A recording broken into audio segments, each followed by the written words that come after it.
Okay. I think there's a certain chizuk and clarity that comes out of Parsha Shlach that we don't notice on the surface.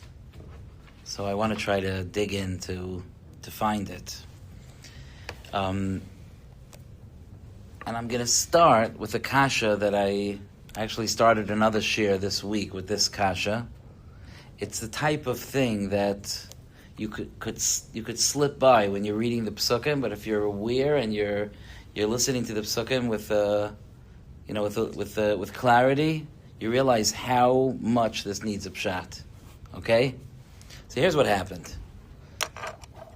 Meraglim was sent to Eretz Yisrael, as we know, and Rabbi Sonnenschein, someone just posted that the video is off. Is your video on? okay, now it's on. Thank you. So they sent Meraglim into Eretz Yisrael, and the Meraglim saw what they saw. They misunderstood what they saw. But for whatever reason, which maybe we'll get to, they didn't have the proper hashkafa to see properly what they were seeing. And they came back and they gave a bad report about Eretz Yisrael. And Klal Yisrael reacted terribly. Vayivku ha'am b'layla hahu. Klal Yisrael cried the whole night. Here HaKadosh Baruch Hu was setting them up for the most wonderful thing, a Yerusha in Eretz Yisrael, and they cried about it the whole night. And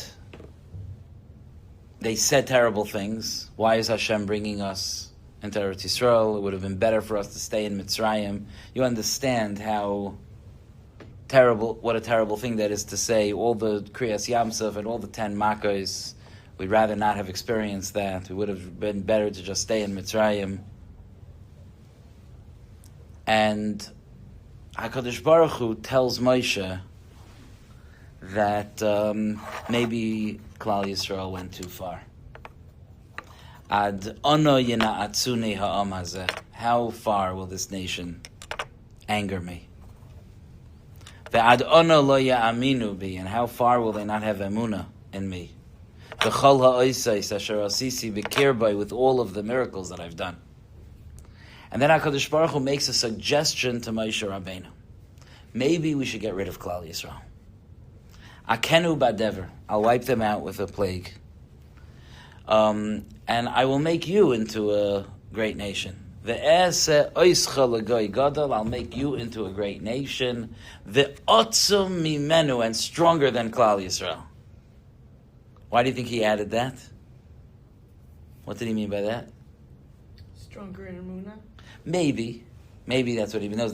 A nation that won't make this mistake, perhaps. Also, it could be that he was trying to, this was a nisayon for Moshe Rabbeinu, to say that, but Moshe Rabbeinu could have told himself, wow, it would be a bigger Kiddush Hashem to wipe out Klal Yisrael, and then we'll have an even stronger Klal Yisrael in the end. So Moshe could have fooled himself into going along with this. The Atzum Mimenu. I did it for the Kavod Shamayim.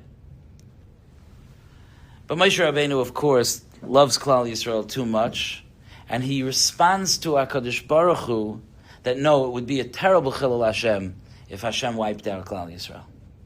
Why would it be a Chilul Hashem? So Moshe Rabbeinu Moshe Rabbeinu says a taina to HaKadosh Baruch Hu that the Goyim will make a mistake, and they will say, if HaKadosh Baruch Hu wipes out Klal Yisrael, the Goyim will say, Mi bilti yecheles Hashem lahavi es ha'am hazeh el ha'aretz. That HaKadosh Baruch Hu did not have the strength, did not have the ability to bring Klal Yisrael into Eretz Yisrael. So because the nations will say, you know why he killed them in the Midbar? He couldn't bring them into Eretz Yisrael. So that's why you should bring them into Eretz Yisrael and show that you do have the strength to bring them into Eretz Yisrael. Okay, now that is unusual enough of a taina. Like, you think after HaKadosh Baruch Hu did 10 Makkos in Mitzrayim and Kriyas Yamsuf, anybody doubts that he could bring them into Eretz Yisrael? Is that so much harder? You know, What great? There were nisim that happened, Yericha and so on. There were nisim that happened in the conquering of Eretz Yisrael, but nothing that comes close to the nisim that happened when they came out of Mitzrayim, right? So, you think Hashem couldn't bring them into Eretz Yisrael? What does it mean when he says that they'll say that Hashem couldn't bring them into Eretz Yisrael? Like, what's the logic there? Why would they say it? It has to make some sense to say it, right?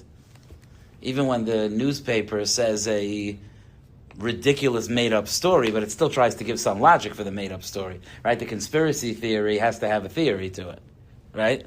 So Moshe Rabbeinu is saying, they'll say you couldn't bring them into Eretz Yisrael. Why not? But that's not even what I want to ask you.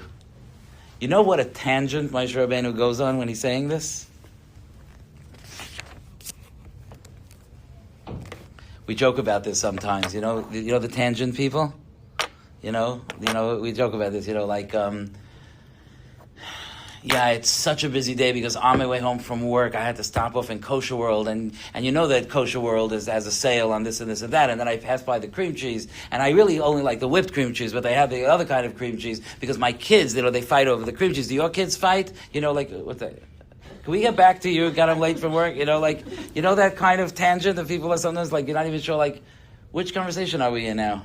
You don't know what happened. Right? Yes? Mm-hmm. You've heard that kind of tangent? Your Baruch is like, hello, welcome to life. But you agree with me that Moshe Rabbeinu should not be talking to Hashem like that, right? You agree? Okay, you ready for this? Listen to this, okay? Says Moshe Rabbeinu. Moshe says to Hashem, Mitzrayim will hear that you took out this nation. Mitzrayim, whom you took this nation out from, will hear.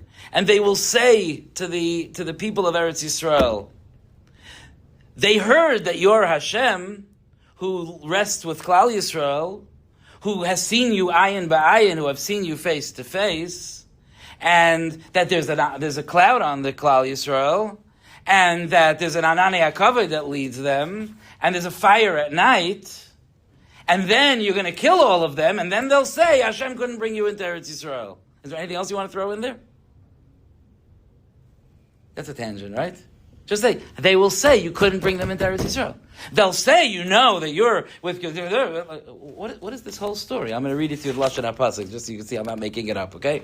V'amru el yoshev ha'aretz hazois, shamu ki ata Hashem b'kerev ha'om hazeh, asher ayin ba'ayin nira ata Hashem, v'anoncha oimed aleyen, u'be'amud onon ata hoylech lefneihem yoimam, u'be'amud eish laila.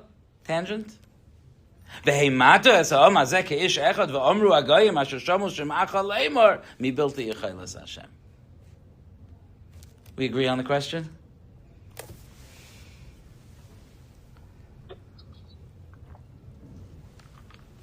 Based on the Messiah that my Rosh Hashiva taught us about what the Meraglim's Aveira was, I understand this pasuk very well.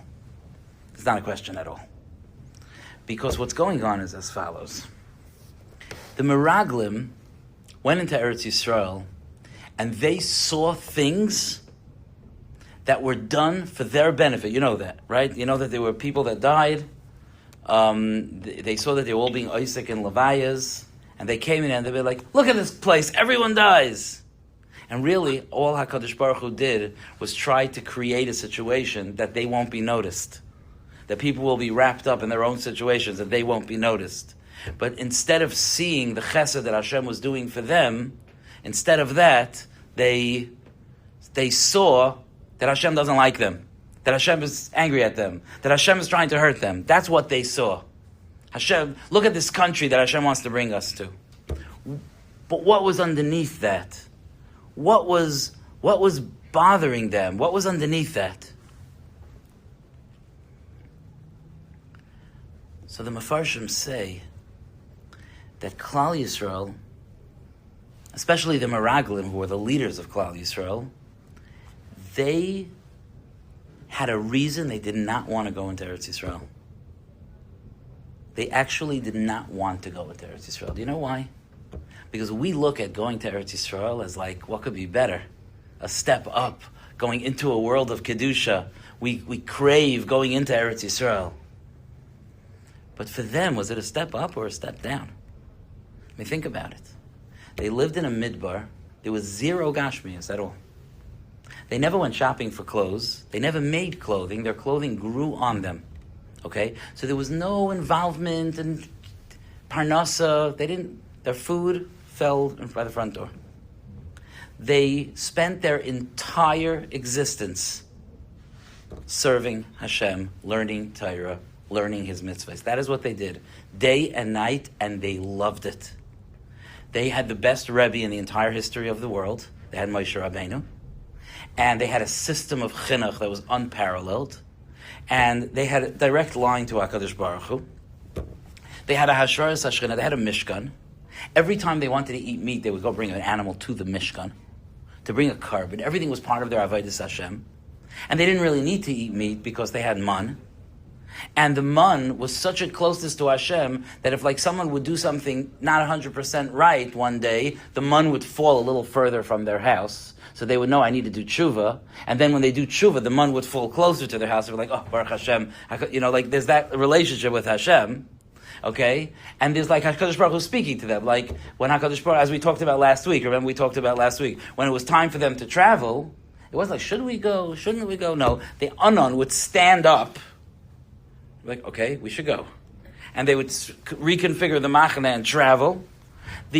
Every hill and mountain was flattened out by the Ananei HaKavod. Everything was just flattened out and taken care of for them. At night, there was no fear. There was usually in the desert at night with strange, with countries all around, it could be a very dangerous place. But no, there was no fear. They were surrounded by Ananei HaKavod, and it was lit up in front of them. They could see everything. Okay? When the Mitzrayim tried to shoot arrows at them, the arrows bounced off the clouds, whatever that means. Okay? This was a world of Ruchnius that's unimaginable in this world. Basically, they lived as close to a human being could live in Shamayim on this world. Right? They were not, would you call that living in this world? That's Shamayim, no? It's living in Shamayim. They lived in Shamayim. And then HaKadosh Baruch Hu says, okay, it's time to go into Eretz Yisrael, where you're going to be planting fields and making treaties with other countries and setting up a melech. There's going to be a king, and there's going to be plowing and planting and houses and vineyards. And why would we want that? That's not the closeness to Hashem. The Beis HaMikdash, when we have a Beis HaMikdash, the Beis HaMikdash will be in Yerushalayim. The whole Eretz Yisrael will be so too far from the Beis HaMikdash that the HaKadosh Baruch Hu is going to have to be mater us to eat meat without bringing karbanos, right? Which is what happened. So, there's just going to be that level of Hashras Hashchina is not going to be. We're not going to be face to face with HaKadosh Baruch Hu anymore. We're not going to be living with the Hashras Hashchina. We're going to be living in the natural world. So why is this a good thing that you're bringing us into Eretz Yisrael? We're in Shamayim now. We live with Hashem. Is that a good taina? You're starting to think I hear it. No? Why would you want to go to Eretz Yisrael? And the truth is, it's a little bit like what a baby would say right before it's born. Isn't it? Like I'm sitting here, there's a spiritual ner lit on top of my head, and there's a malach teaching me Torah, and I could see from one end of the world to the other, and everything is 100% clear to me. I'm totally happy. I'm being taken care of physically and spiritually. Why are you sending me out into the world where it's cold and it's dark and there are challenges and there's a Yetzer Hara la Pesach chatos roivetz, right? The Yetzer Hara waits by the doorway. When a person is born, when he comes out the door, that's where the Yetzer Hara is waiting. La Pesach chatos roivetz. But that means that before a person is born, there's no Yetzer Hara, right? I know Esav was banging by the Avodah Zarah. We'll talk about that not now. It doesn't indicate some Yetzer Hara. We may imoy, but that's a good kasha. But the fact is that there's no Yetzer Hara there. And it's just learning Torah, Yomam V'Layla, enveloped in the light of HaKadosh Baruch Hu, with full clarity and full joy. Would you want to be born? No wonder you were crying when you were born. Who wants to be born? So what would you say if a baby said, I don't want to be born? Would you say, Taka? Would you say that? What would you say? If you had to encourage, we should have had Mrs. Feld here. If you had to encourage a baby to be born, what would you say? So I think The Journey song about it. there's a Journey song about it, yeah. But I think that you would say that it's true that here you have everything that you could want. You're close to Hashem and you have everything. But you haven't earned anything. You haven't worked to be close to Hashem. You haven't made it yours. There's nothing that you own here. And the way HaKadosh Baruch Hu created us is that our purpose, that existence, is for us to move towards Hashem. It's for us to overcome the challenges of distance from Hashem and for us to work our way closer. Isn't that what you would tell that baby? That of course the journey, no pun intended, the journey of life is necessary, and maybe maybe it seems like it's such a challenge. But when you finally accomplish that and you go back to Shamayim after accomplishing that journey properly, you're coming so wealthy.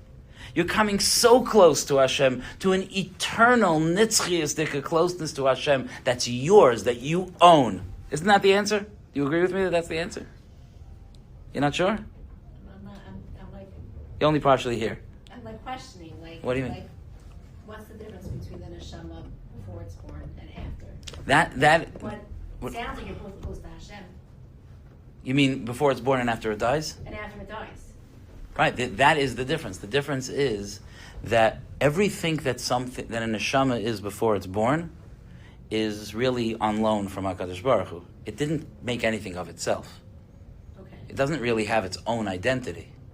But everything that it has after it comes back to Hashem is what the neshama, what she made of herself.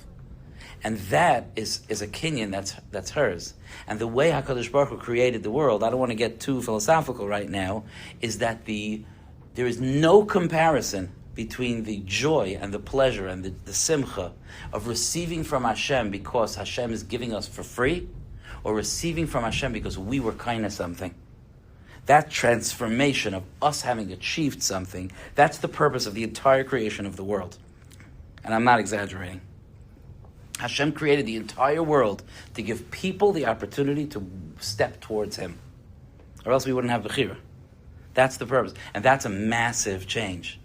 It should be many, many years in the future. But when you come back to HaKadosh Baruch Hu, you're coming back with every nisayon that you passed, and every tefillah that you said, and every hope and wish for HaKadosh Baruch Hu and every whispered word to HaKadosh Baruch Hu that you whispered, and everything, those things are yours. You're bringing them back. These are mine. And that's a different existence. You're not just living on welfare. You have created your own connection to Hashem. Okay? So that's okay, we're good now? That's what we would say. So when these Yidden are saying to themselves, these Nesiim are saying to themselves, I don't want to go to Eretz Yisrael. The correct answer is that yes, you're much, much, much closer to Hashem here, but this is not the challenge that you came into this world for. That's not what you're doing here. You're here to live in a physical world and to bring Kedusha into that physical world. You're here to build houses and to raise families and to make a parnasa and to do all of that with an aura and a sense and a mission of Kedusha. That's when, that's what you're here for. So it may seem, think about it, maybe a more dramatic, simpler mashal would be, what would you say if a girl would tell you she finished seminary? Okay, you ready for this? She finished seminary. She tells you, I don't want to come home. Not I want to stay and be a madricha for one more year. I don't mean that. Okay? I don't want to come home. I'm going to stay here. Why should I go home and go through the whole thing and shidduchim and get married and build a family and this and that and a whole lifetime? I'm here. I get up in the morning, I daven by the kaisel, I do chesed, I'm good. So you're like, yeah, but that's not the purpose of life. Right? The purpose of life is to... I'm not talking about whether Chutz La'aretz or Eretz Yisrael. I just mean engaging in life. The purpose of life is to be involved in life, not to sit by the kaisel. You could feel very, very holy that you're by the kaisel, and I would say you're not serving Hashem by sitting by the kaisel. You can sit there a little. But you're not serving Hashem if you spend your life there. Because Hashem wants you to go get married and build a family and create Kedusha in other places. Does that make sense? So for Klal Yisrael, the equivalent of just staying by the Kaisel is staying in the Midbar. But Hashem wants them to spread that Kedusha around the world. Hashem wants them to be one of the nations in the world. So the Umala Ha'aretz Deya es Hashem, so the entire world will recognize Hashem. When they're hiding in the Midbar and the Anani HaKavod, the world is not recognizing Hashem.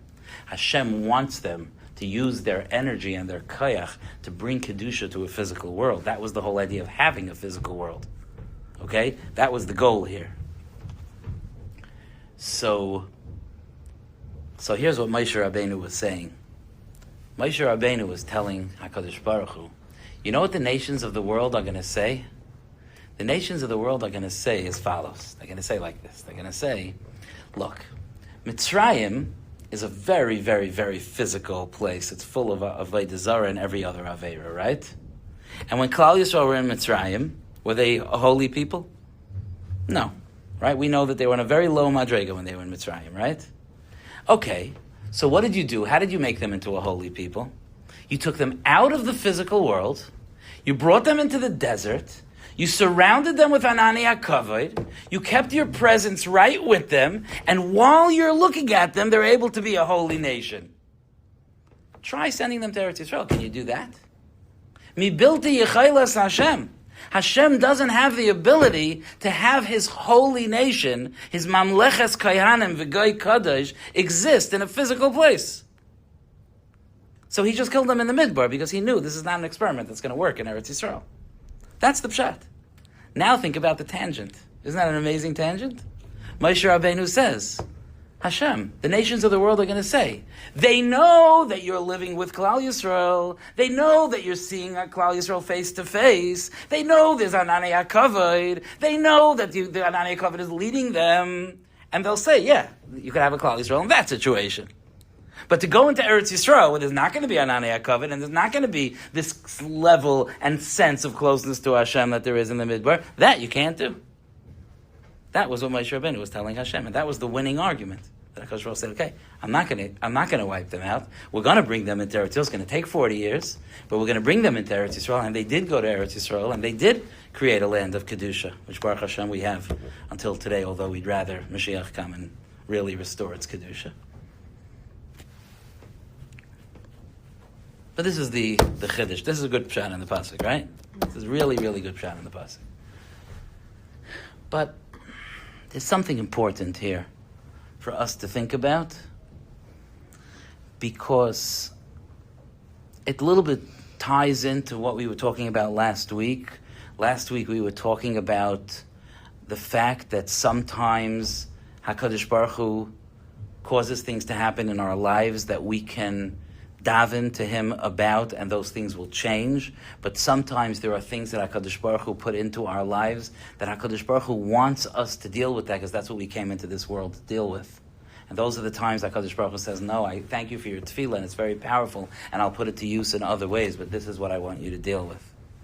But there's another nekuda here, just another way of getting chizuk in this area that I think is important, and that is that sometimes in our lives, we feel like, HaKadosh Baruch Hu, I know this is a Nisayan, but I really think you're making a mistake. You should have given me a different Nisayan, not this Nisayan.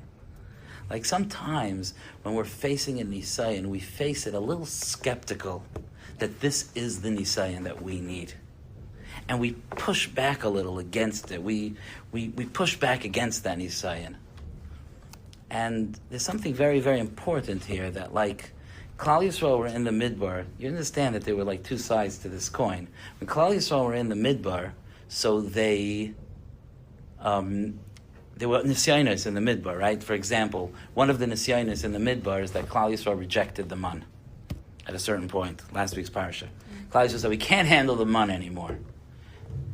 Right? Nafshenu katze belechem hakeloika. I can't handle this man anymore.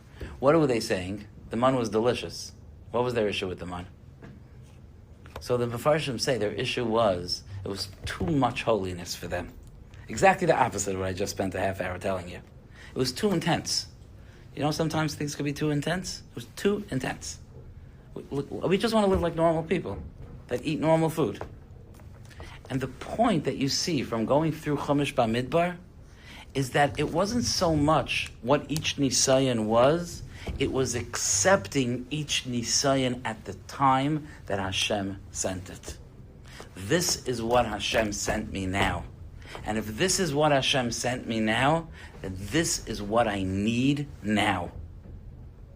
And I think that if we can approach life that way, like the Meraglim go into Eretz Yisrael and they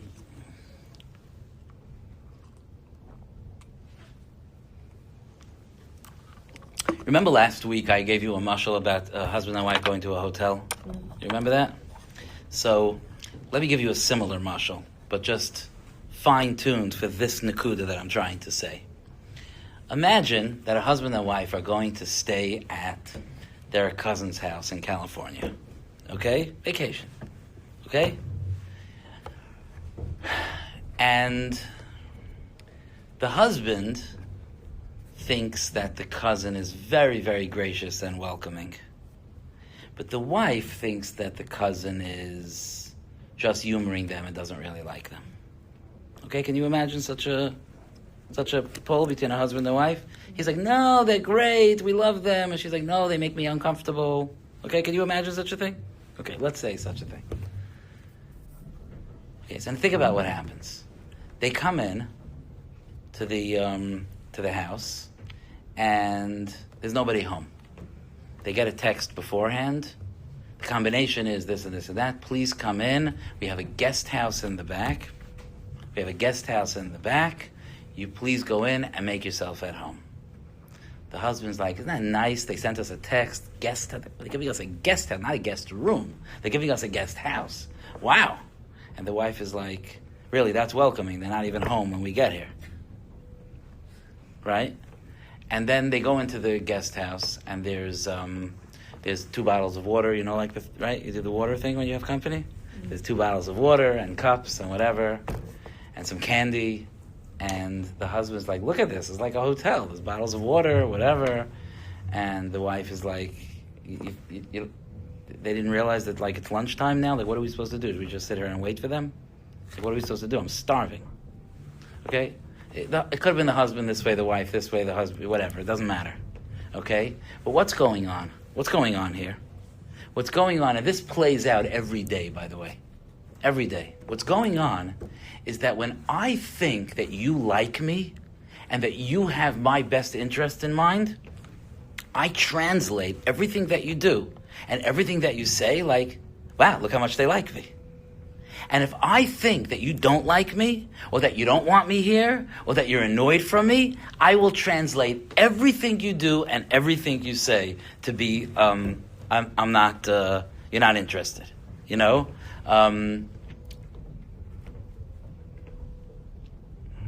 I used to have this thing, I still make a joke about it sometimes. I used to have this thing in Shiur that I'd be like, I'll say something, and that's why, whatever, and then someone will get up and leave.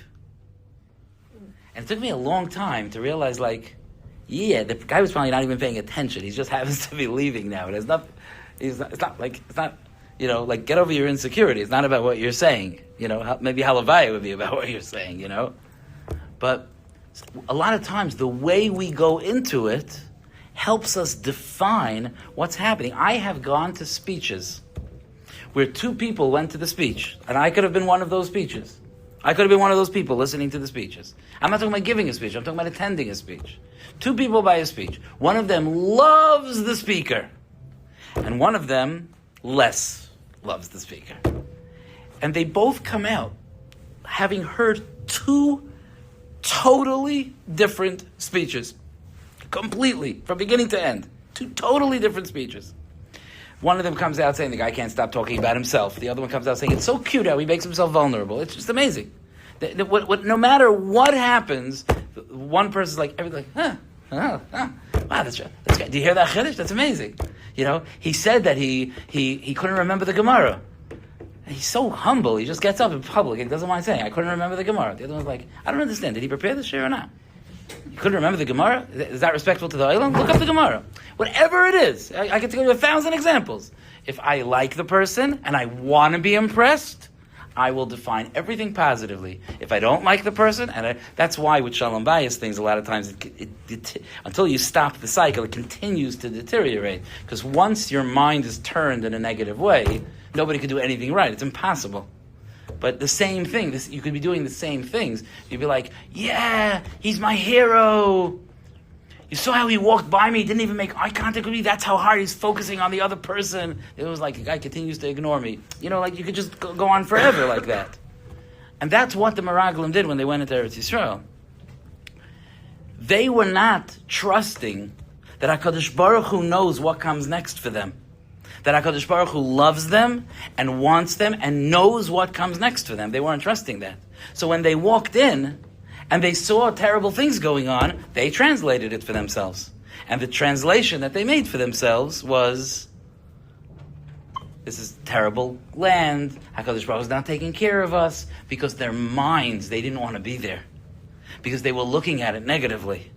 But if they had gone to Eretz Yisrael, it's not just that they didn't know, nobody told them the secret.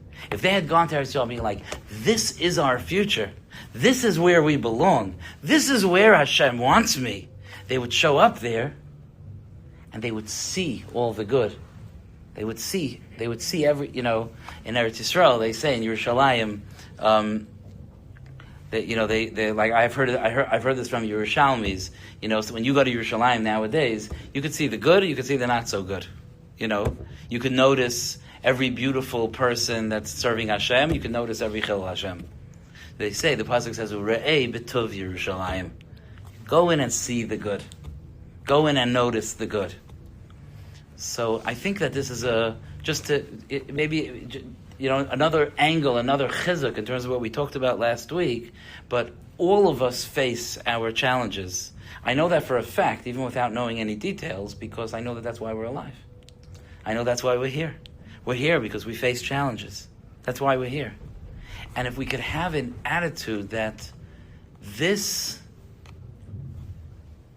challenge was made for me, and this is the right time and the right place for this challenge, and I can grow and I will grow from this challenge. And sometimes it might feel like a step down. Sometimes it might feel like I could have used my time better doing other things. Sometimes it could feel like I would have been more effective if I didn't have to deal with things in this way. But that's not our call, like we see from the Meraglim. HaKadosh Baruch Hu sometimes says, no, it's time to take that step down.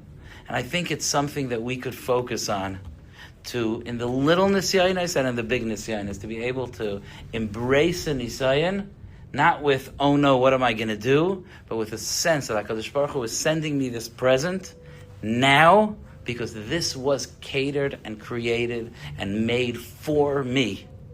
And this is the right time for it. You know how I know it's the right time for it? Because it's happening right now. And that's why HaKadosh Baruch Hu is sending it right now. The message of the Meraglim is, of course, that our job is to integrate Kedusha with the physical world. That's the whole sugi of the Meraglim. But the deeper message is, regardless of what the Nisayan is, to know that it's not to push away Nisyanis, not to reject, not to be upset with Hashem, not to be frustrated like HaKadosh Baruch Hu. Like, don't you know that this is the worst possible time for this? You ever feel that way? Don't you realize the worst possible time for this? No. HaKadosh Baruch Hu gets it. This is the time. When they were in the Midbar, it was the time to eat the man. Don't tell me Menafshenu Katza B'lechem HaKalekel. Now embrace the fact that now is the man time. And then when it's time to go into Eretz Yisrael, now there's a time for something new. Now there's a shift. And now it's time to take on a new challenge. And I think if we could do that, moving forward, try it with little things, that when something happens, to be like, oh, a new Nisayan. Geschmack. Not every Nisayan is bad. You could have a Nisayan of having a child, or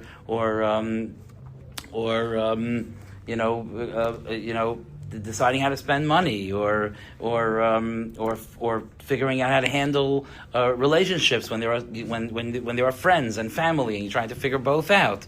Whatever it is, there could be a lot of Nisayan. It's not every Nisayan. When I say Nisayan, I don't just mean tzaras. I mean difficulties, I mean challenges, and I also just mean the challenge of life. But let's do that. Let's go home tonight, and let's see the first challenge that hits us, and let's take it like I don't know what's going to happen when I get home, but that's the next design. Instead of coming in, instead of seeing the cousin as negative, let's see the cousin as positive. Oh, Hashem gave me this design. Wow, it's such a good time. It's getting close, getting the summer. This is actually the right time for it. Let's try to approach it with a positive. Think about if we could do that. Think about how we would touch things up. There are people who do this naturally, that they define everything like, oh, this is the best thing that could have happened to me. This is perfect, right? And I think for some of us, those people are annoying. But think about if we can do it with a sense of emunah, when an Isayan comes, like, oh, this is perfect. This is the time. I was driving to yeshiva the other day, 2 days ago, 6:30 in the morning, and there was a truck in front of me, and a rock shot out from under the truck and hit my windshield. It cracked my windshield, and I have to get it replaced. And before I thought about, what? Did you get the license number? No. Because they're insured for that. They'll cover you for that. Oh, well, Now you okay, know. thanks. That's my Nisayan. No, okay. But anyway, so before I was preparing this, I was thinking to myself, wow, I went the whole year driving back and forth.